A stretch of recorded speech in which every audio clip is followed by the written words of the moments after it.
How to keep Outlook emails unread. Hi guys, in this video I'm going to be telling you how you can keep your emails unread. So let's get into it. So over here I'm on Outlook, and if I just simply go ahead and view some of these messages, you can see as soon as I view them, they're marked as read. So we want to change that. So you can see as soon as I view each of these emails, after I view them, they're marked as read, and we want to change that.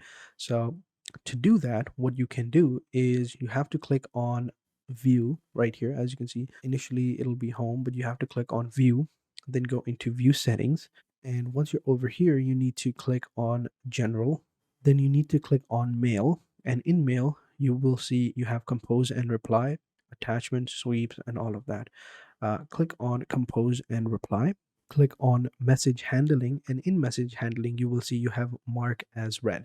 So over here, mark displayed item as read when the selection changes. So you have to change it to don't automatically mark items as read. So click on save. Now items won't be read automatically, you will have to do that manually. You also have read receipts, so never send a response, always send a response, or ask me before sending a response. You can change that as well.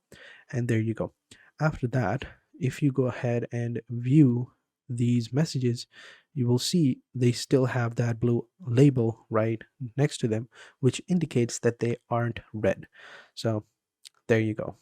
After that, you are good to go. And that is it. That is how you do it. That is how you keep Outlook emails from being unread. So thank you guys for watching, and until next time, take care and goodbye.